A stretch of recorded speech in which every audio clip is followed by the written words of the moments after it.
Om Swastiastu. Halo teman-teman semuanya.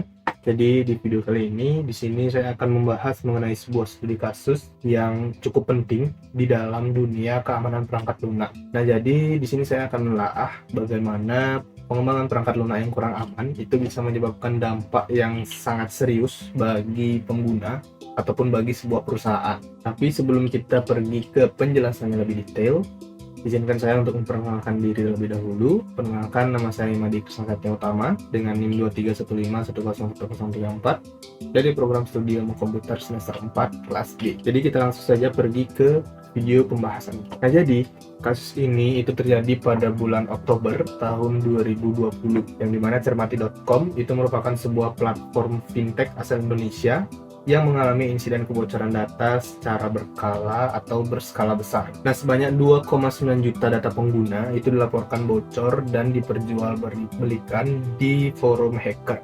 Nah, data yang bocor itu termasuk nama lengkap, nick, alamat email, bahkan informasi mengenai rekening bank dan juga NPWP itu bocor. Nah, pihak Cermati itu akhirnya mengkonfirmasi bahwa sistem mereka itu memang sempat diretas atau sempat diakses oleh anonim atau orang yang tidak dikenal secara ilegal.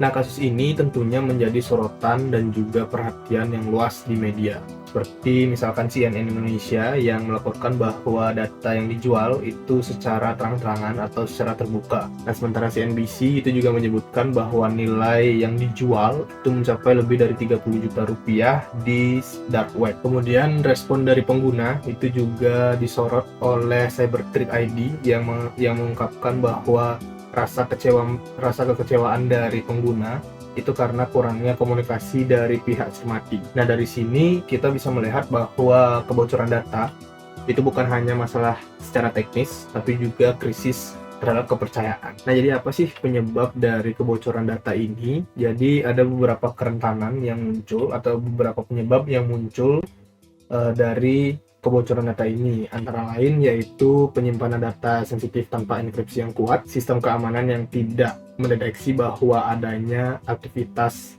yang mencurigakan, kemudian hak akses internal yang terlalu longgar. Itu menunjukkan bahwa sistem itu tidak dibangun dengan prinsip secure by design. Lalu aset yang terdampak dan juga dampaknya itu apa?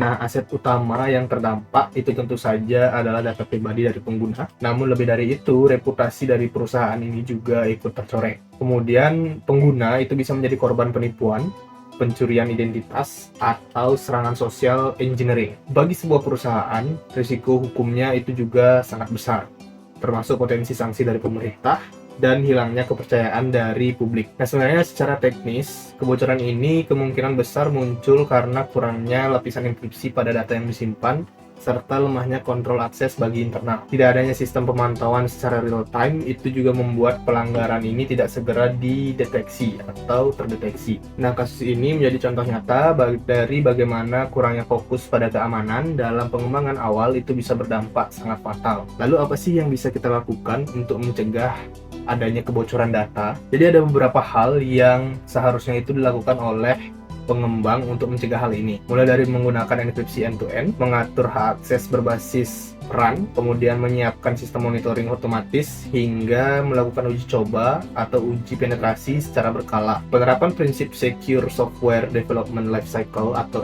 SDLC itu juga menjadi kunci utama dalam mencegah kebocoran data ini. Nah, jadi dari kasus ini kita bisa belajar bahwa keamanan itu bukan sesuatu yang boleh ditambahkan belakangan. Keamanan itu justru harusnya menjadi bagian dari arsitektur awal perangkat lunak. Sebagai calon pengembang, kita harus bisa bertanggung jawab untuk membangun sebuah sistem yang bukan hanya berfungsi, tapi juga melindungi data dan kepercayaan pengguna. Karena di dalam era digital ini, kepercayaan itu menjadi kunci utama atau segalanya. Nah, jadi mungkin sekian pembahasan yang dapat saya sampaikan mengenai studi kasus ini. Semoga pembahasan ini bisa menjadi bahan refleksi kita semua dalam membangun perangkat lunak yang aman dan juga bertanggung jawab. Sekian pembahasan dari saya tutup dengan Parama Santi. Om Santi Santi Santi Om.